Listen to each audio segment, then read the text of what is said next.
Hello, welcome back. Today we're going to have a lecture on principal component analysis, also known as PCA. I'm Professor Wu. Let's get started. In order for us to understand PCA, we need a quick review to understand some linear algebra concepts. First of all, let's review the concept of centering a matrix. Previously, we've learned that if we have data such as X, what we want to do with the data very often is to subtract away the center, right? Subtract away the center.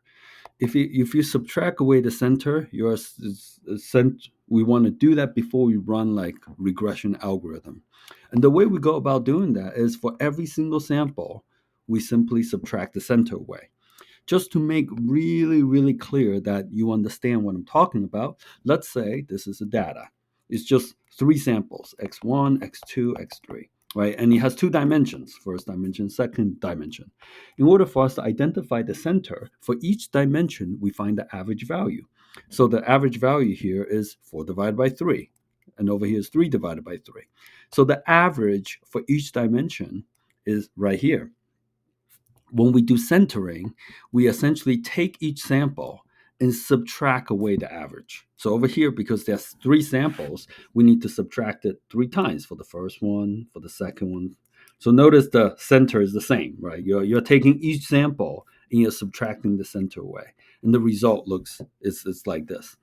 Just to make really clear why we call it centering is because if we have data starting from here, now, this data, if you just subtract the center away, notice how you move the data to the center, hence centering. Okay, so that's when you move the data to the center, a lot of good things can happen. And when we do it's just very useful for pre-processing. So that's centering. Now, this centering is easy to understand, right? To do this centering, basically you take each sample and subtract the average points. Now, there's a second way to do centering. The second way is called the centering matrix, and that's the new stuff we're learning. Now, previously we took x and minus subtract the mean, right? The mean. Now, you can achieve the exact same thing if you take x and multiply by a centering matrix. So this is actually easier to do than this method. So mathematically, even though they're equivalent, this is actually preferred in many cases. So let's take a closer look at how this is derived. So let's say we have our data, and this data has n samples, and each sample has d dimensions. Okay, so this is one single sample, second sample, and it has d dimensions. Okay, keep in mind that each row is a single sample, right? So this is a single sample, and each column is a single feature. So when we want to find the center of this, we simply add everything up and divide by n. So if for the first column, if we multiply by a vector of once, that's equivalent to adding everything up, right? You're going to add everything up. And then if you divide it by n, then this value here, the resulting value, is just a number, and it will be the average of this column. And then if you do that for the second column as well, and then the last column, right? So for every single column, what you do is you multiply by a vector of once, which is equivalent to adding every single element together, divided by n. And the result is a vector of averages. So this is the average for dimension 1, dimension 2, dimension 3. So this, notice how doing this for every single column allows you to find the average point for each dimension. Now, 1 over n is a constant. So we can pull this constant out. Similarly, over here, it's a constant, so we can pull them out. So if I pull out 1 over n and a vector of ones, notice these columns, like these columns together, returns back to just the X matrix. This tells us that if we have the X matrix times the vector 1, right, dot product the vector 1 divided by n, this will give us the vector of averages. Okay, so this process here allows you to essentially find the averages. Now, previously, we had to, for each column find the average. This is just a matrix way of doing it. Now, once we know the average, what do we want to do? For every single sample, we want to subtract this, right? So for every single sample 2, we want to do it too. So it's shown here. So for every single sample, we want to subtract the average. Second sample, we want to subtract the average. So this matrix here is a copy. Okay? It's a copy of the first row multiple times. You have to copy it n times. In order for you to do a copy, you can achieve it this way. So if you take, this is the average of every single dimension. So that's a number, that's a number, that's a number.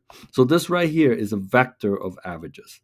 Notice that if you multiply by a column vector of ones, you essentially make a copy, and you make n copies.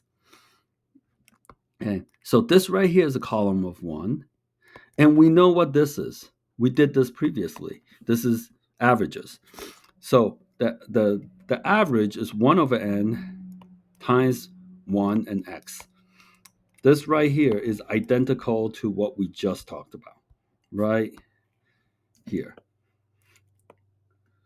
Right? This gives us the average, and this is the average. So take a second, try to see that this is just equal to this, therefore I plug it in. When I plug this in here, 1 over n is a constant. I can move it out. And what we have is 1 times a vector of 1. So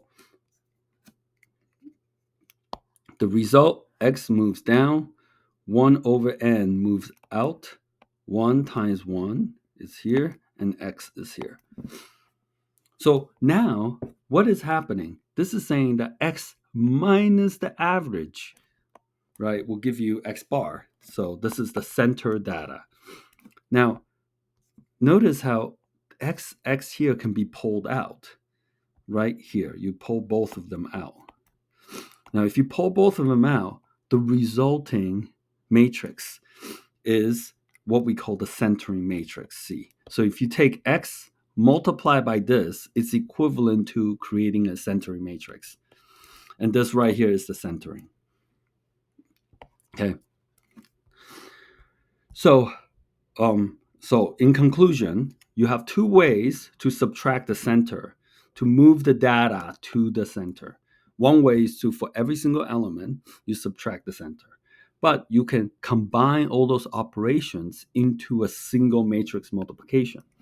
And the result is x multiplied by a center matrix give you the center. Now, this idea is there's a lot of linear algebra involved. And I want you to really understand the linear algebra. So first, what I want you to do is convince yourself that this is actually true. If you take the data, subtract the center away, you're going to get this. And what I'm saying is that if you simply take x, multiply by the centering matrix, it would be equivalent to this result. And this is easier to do. So give this a try. Pause the video, see if you can convince yourself of this fact. Okay. All right, let's continue. So the centering matrix has certain properties. One of the property is that the centering matrix is symmetric, means that it's equivalent to its transpose. You take a transpose, it's exactly the same. Okay, so that is one fact. The second fact is that when you have centering matrix, multiply by centering matrix, it's just equal to 1. And you can see why. If you take the data and you move it to the center, which will be here, and you move it to the center again, you can have x multiplied by as many times as you want. But once it's in the center, that's all you need. They are always equivalent to moving to the center just once. Right, so this is the second property. So what I want you to do at this point is to try these 2 properties out. This is the centering matrix. Show that it's symmetric, right? basically take this transpose and then show that you do it twice, it's still the same. Okay. All right. Pause the video. Convince yourself of this fact, because you need to be convinced, because when we later on use this fact, then you're not going to be convinced. So okay. So that is the first part of what we need to understand for PCA. In the second part, we now need to understand summation better, from summation to vector multiplication. We've seen this previously in other lectures. And the idea is really simple. Let's say you have some kind of summation. You have a vector, right? You have a vector, and these are numbers, x1, x2. This is a vector. So if you want to take this vector and loop through each element, so you have loop through each element, and you want to sum them up. This kind of operation can be rewritten into this here. Right? Notice how this is equivalent to x1 square plus x2 square. So a summation like this is not fun or easy to implement. However, a vector-vector multiplication is easy. So this summation can be written simply as a vector transpose x. This idea extends to itself. Instead of x squared, you can have x times y, right? So this summation is equivalent to x1 times y1, x2 times y2, right? Therefore, this kind of summation can be written as a x transpose y. So this right here is, remember, this is a vector. So this is a number multiplied together.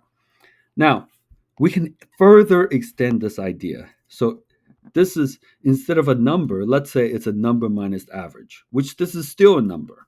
Okay, this is still a number. So this is a number square. So the way we can do it is this number times this, because that will give you the square, plus this times this, plus this times this. So you can see that this expression is mathematically equivalent to this. Of course, we know what this is. We did this with the centering matrix.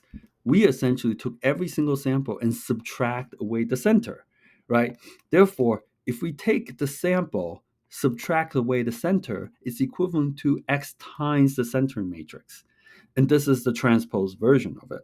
Therefore, we see this and this transposed. So this right here can be compactly written as center x transpose and center x times center x.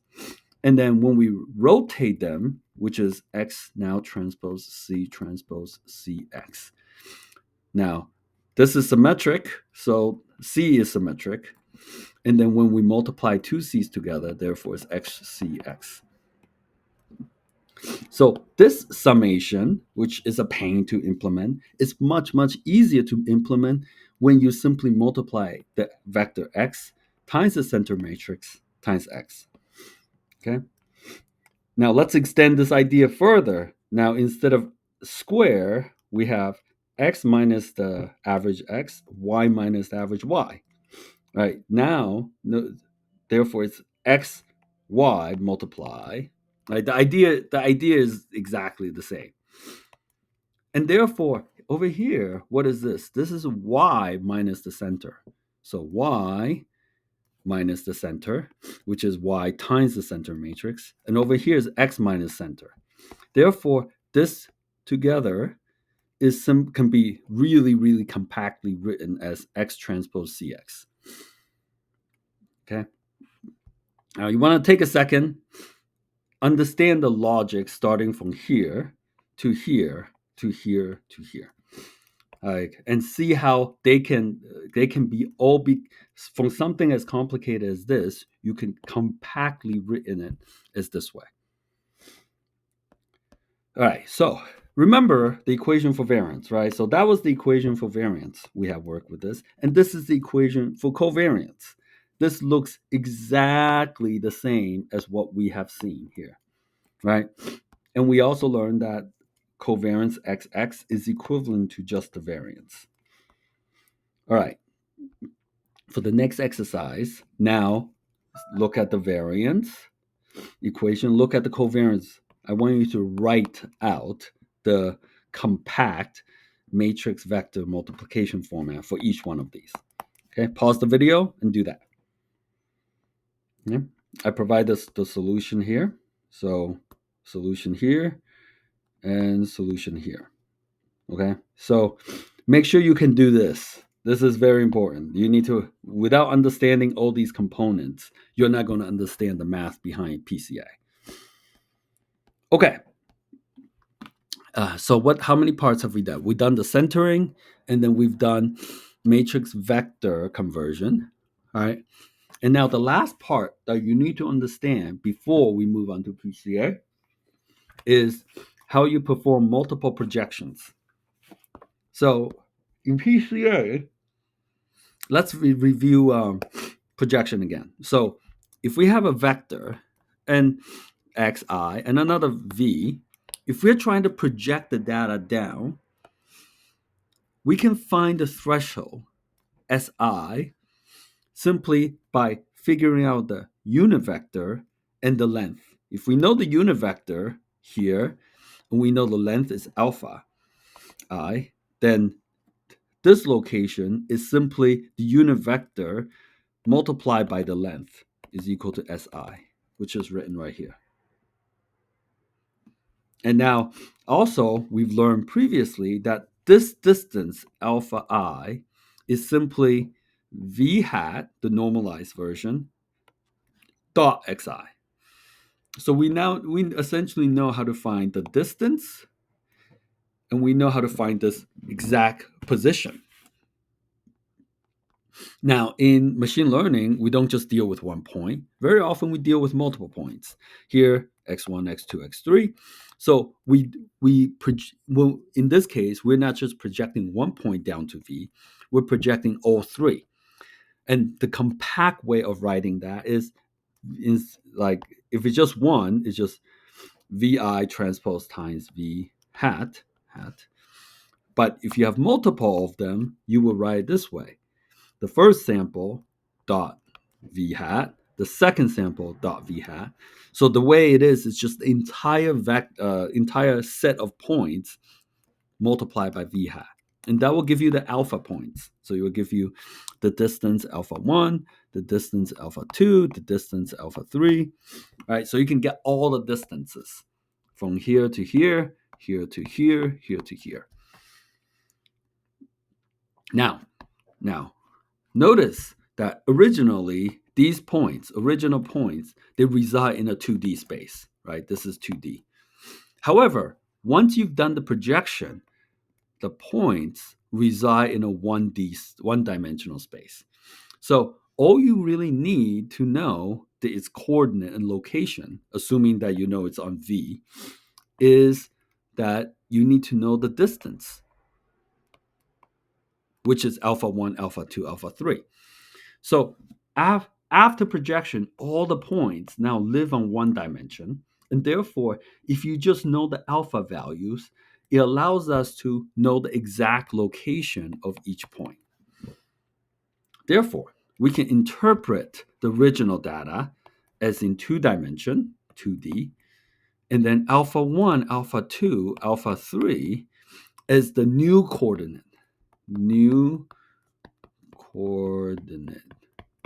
along one dimension along V, right? So the alpha values are also coordinates. So you have the coordinates before in 2D and the coordinates after in 1D. Okay? Just to make sure this is really clear. So these are the original points in the original coordinate, which this is the old axis, the old axis. So these are the old axes. After you perform projection, right, everything is on this axis. So this is the new axis where all of its numbers are alpha 1, alpha 2, alpha 3.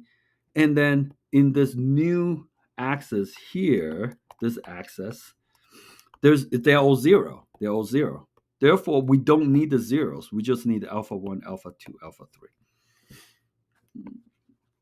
Okay, so what I'm trying to convince you is that you start you start with these points that lives in 2 dimension, and you end after projection in 1 dimension. Okay, from 2 dimension to 1 dimension, and the coordinates in the new 1 dimension are simply the alpha values. Okay, so this is the key that you need to understand. Right, there's projection, one and projection of multiple points, and after you project multiple points, they onto a vector v, they go from 2 dimension down to just 1 dimension. So you've reduced the dimension you need to represent the data, right? Of course, you lose some information in the process, but you did reduce the dimension. Okay, hopefully you understood the 3 parts that we talked about. Remember, the very first part we talked about centering. You need to understand centering, and then what happened after centering? You need to understand the conversion from summation format into the summation format into a compact format. And the third is you need to hold the concept of projection. In order for you to understand PCA, you essentially need to hold all 3 concepts in your head simultaneously and understand them. Okay, so the purpose of PCA is for dimension reduction. Remember previously you had data that was in 2 dimension, and the result was in 1 dimension. So PCA lowers the dimension simply by projecting the data onto a vector. So it's reducing the dimension. Okay, so for example, over here, here's the original data. Maybe it's in 4 dimension. And after you project it onto V, you end up with 1 dimension. Right? So you reduce the dimension by 1/4. Okay, in this particular case. So the question is, how do we pick the vector V so that we perform a good dimension reduction? Good. Of course, we can always pick a bad dimension reduction. So, how does PCA define the concept of good? Okay, how do we find the vector? So over here, this is the data. Let's say these green dots, they're data. And there we present here 2 ways of projection. One is we pick this vector. And after projection, we get this. Second, we pick this vector. After projection, we get this. Okay? Visually, if we just look at it, which projection did a better job of maintaining the original shape of the data? Right? Think about it. Well, hopefully you pick that this data set is able to maintain the original shape much better, because this actually look a lot like the original data, whereas this looks nothing like the original data, right? So therefore, visually, we have some kind of intuitive sense that if the data after projection look like the original data, then we did a good job. If it doesn't look like the original data, then we did a bad job. Okay, so how do we mathematically model this intuition that we have, that whether it looks like the original data or not, right? How do we maintain its original shape? Well, it turns out that if we simply project the data onto the line, notice that once you have it, the line, we can measure the variance. So this is the variance of the data. In this second case, if we do the projection, the variance, we can measure the variance as well. So we're going to call this the variance 1, this is variance 2. Which variance is larger? Well, this one, the variation is larger. So the key insight for PCA is that the larger the variance after projection, that's the key. After you project onto a line, the larger the variation, the better it preserved the original shape. See, this is larger, it did a better job preserving the shape. This is smaller, it did a poor job. So the PCA objective looks like this. So after we do the projection, what we have in terms of coordinate alpha, right? So we're trying to find the projection that maximizes the variance of alpha after projection. Remember, alpha is after projection. So where, remember what alpha was. Alpha was like alpha 1, alpha 2, and it came from projecting vector onto each point, right? So that's the new coordinate. So the variance of the new coordinate. We're trying to find the projection that maximizes variation. Now, so because of how we define alpha, right, we're going to write alpha, which is equal to x times v hat. So we're just going to rewrite it. So we're trying to find the projection that maximizes the variance after you project each point onto v hat. Right. So this is the equation that we are trying to solve for PCA. The projection that maintains most of its variation. Now we're going to rewrite this a bit further, right? We're trying to do the variance. Now, remember how we write the variance with the equation for variance. The equation for variance, it was x transpose c x 1 over n, right? So if that's variance of x is 1 over n x transpose c x, then the variance of alpha, which is here, must be 1 over n alpha transpose c alpha, right? So this right here is it. And then we plug the definition of alpha in. What was alpha? Alpha was x times v hat. So let's plug x times v hat in. So this is alpha transpose, which is x times v hat. And over here is alpha x times v hat. So now this right here is the objective.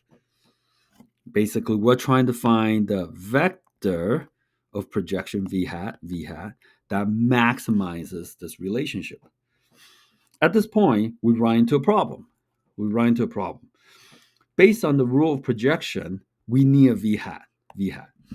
V hat is not the same as just any random vector. V hat is a normalized vector, means the length has to equal to 1, right? Therefore, we can't just willy-nilly run gradient descent on this and try to maximize it, because when you run gradient descent, it will just try to maximize it, and it's not going to try to observe the fact that v transpose v is equal to 1, that the length is equal to 1, the norm is equal to 1. Therefore, that there's a problem.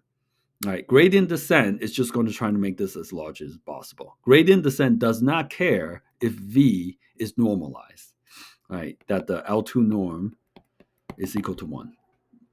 So how do we go about solving this objective if we can't just run gradient descent? Well,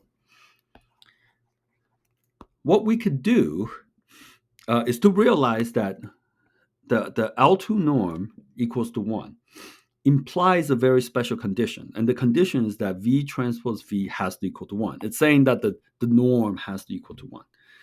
Right? Therefore, this is equivalent to the condition that v transpose v minus 1 is equal to 0. So these two are equivalent conditions. So this is the condition we want to meet. So the objective that we have is really that we're trying to maximize this, right? This was the variance. And notice this is v and not v hat. So we're trying to find some kind of v, but subject to some kind of constraint that the v transpose v minus 1 is equal to 0. So this right here is the full problem we're trying to solve. We're trying to maximize something, and there's some kind of constraint. Okay, so how do we optimize a problem that has a constraint? Well, we can't just really run gradient descent anymore. You need to solve a problem such that this has to be satisfied. Right? What should we do? According to constraint optimization theory, when we run into an equality constraint, which is what we have, this is called the equality constraint, we add the constraint to the objective. So we add this to the original objective according to the theory. And we call that new objective the Lagrangian. And in this case, the Lagrangian will look like this. So this right here is what we're trying to solve. And this right here is the objective. So we added the constraint directly into the objective we're trying to solve. And then we add a lambda value, which is a scalar value, and we don't know what it is right now. Okay. So we are now trying to solve this problem. And according to optimization theory, the solution to this is when you simply take the derivative and set it to 0. Okay, so that's the derivative. You're going to take the derivative and set it to 0. So at this point, hopefully, you should know how to take the derivative of this. Right? So to take the derivative of this, we're going to simplify. This is just a matrix. So I'm going to call this matrix Q. So this right here is just Q. And then this right here, I'm going to keep it the same way.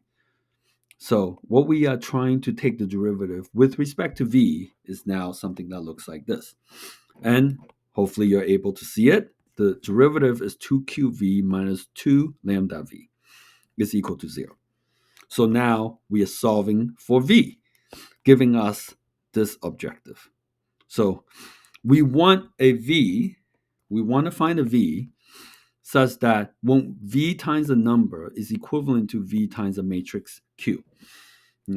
Q here is called a covariance matrix. And this, hopefully, that at this point, you've built up enough to recognize that this right here implies that the V must be the eigenvector of Q. Okay. Therefore, the solution to PCA is simply that you just have to find Q and find the eigenvector. Okay. That is the vector that will help you maximize the objective of PCA.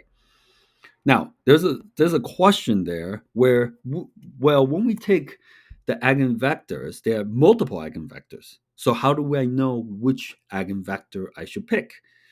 Well, to pick, you need to remember two facts about eigenvectors, right? The fact about them is that first, it satisfies the normalization constraint. So the length is always equal to 1. Therefore, this must be true. And second is the definition of eigenvector, is that if you have eigenvector, if you multiply by the eigenvalue, it's equivalent to the eigenvector multiplied by the matrix Q. Now, these two, you want to pause the video and take a second and really, really put that in your head. Okay? Now, let's pretend, now that hopefully you've like really consolidated these two facts into your head. So now let's pretend we have two possible choices of eigenvector. The first choice, we have V1, which is eigenvector with the eigenvalue of 5. And the second one is V2 with the eigenvalue of 2. Let's actually plug them in and see which one give us the larger value. Okay, so in case 1, we're going to put V1 in, right? We remember this right here was the objective we're trying to maximize. Therefore, we're going to see which eigenvector we plug in is going to give us the largest result. So let's actually plug V1 in. If we plug V1 in, well, according to fact number 2, V1 times Q is simply equal to lambda 1. This is from this fact. And lambda is just a number, so we can move it out. And then from fact number 1, we know that V1 times V1 is equal to 1. Therefore, the result is, in case 1, our objective will equal to the eigenvalue of the first one. In case 2, where we plug V2 in, Q times V2 is equal to lambda 2 times V2. And we can move the lambda out. V2 times V2 cancels each other out to be 1. And therefore, in the second case, what we have is V2. Okay? So, which eigenvector should we pick that will give us the larger final result? Well, from this observation, you will conclude that the eigenvector with the larger eigenvalue will give you a larger result. Okay, that's the conclusion you can come to. So if you're trying to pick the eigenvector of the Q matrix for PCA, you want to pick the vector with the largest eigenvalue. All right. So now, this is if we project down to one dimension. What if we want to project down to multiple dimensions? Well, so now instead of finding one vector, you want to find two vectors. So you end up having to solve it, find the two vectors. Now, the solution is very simple. We already know which eigenvector to pick. So if we pick the largest eigenvector for this one and the second largest eigenvector for the second one, then the problem is solved. Therefore, if you're projecting down to two dimension, you simply pick two eigenvectors with the largest eigenvalue. Similarly, if you have 3, 4, 5, you'll just go down the list as you sort the eigenvectors. Okay, so that's how you go about picking how many if you're projecting down to more dimensions. And the next question people all commonly ask is, well, how should I know how many dimensions? Let's say you start with 1,000. Maybe we want to reduce it down to 5 dimensions, 7 or 8. How do you know which one to pick? Well, let's look at this carefully. Let's say we have 100 dimensions, right? We don't know how many we should. So let's say we let's pretend we have 100 dimensions. This results in 100 eigenvalues and 100 eigenvectors. So and then let's say this is what happened. These are the eigenvalues and eigenvector pairs. Notice that the first two is really big, the third one is tiny, and the rest of them is. So let's pretend we reduce it down to 50, right? If we reduce it down to 50, we just saw that this is going to be 5, this is going to be 2, this is going to be 0.0001, and the rest of them are going to be 0. Does it make sense that we kept all these 0? It doesn't make sense because it's not improving your maximization. You've already maximized it. So basically, if you cut off at 3, everything is 0 anyways, right? In fact, if you cut off at 2, that would have been enough. So by looking at the eigenvalues, we know exactly when to cut off. That makes sense, right? So over here, the rest are 0, we can cut them off. These is too small, we can ignore them. So by looking at them, we can say, well, let's keep 90%, right? You will just keep going until we get majority of the weight anyways. So that's how you go about deciding how many dimensions you want to reduce it to, okay? Okay, so, all right, so over here is an example, right, where we take the data and we actually go through the centering matrix. So this is a centering matrix.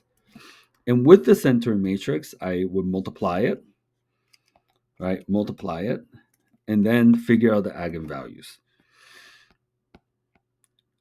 And once, so over here, I figure out that the eigen, over here, I figure out that this one has a larger eigenvalue. Therefore, when I do the multiplication, it reduces the dimension. And the final result is something that looks like this. So over here is the implementation of eigendecomposition. We have the data X, we create the centering matrix, and over here I create the covariance matrix. Right? You can also just call the covariance matrix, but they're the same idea. Okay? You want to compare this code and study it and understand how it essentially is similar to what we've been talking about. So for the final practice, these are the couple points. I want you to identify the centering matrix, calculate the covariance matrix, and then figure out the optimal projection that you want to project it down. Okay? And then once you've done that, draw the optimal line for projection. So draw the optimal projection line, right? And then obtain the one-dimension data. Once you solve it, like I want you to solve this by hand first, and then see if you can solve this again using Python. And that's it for today. Okay. So I will see you in the next lecture.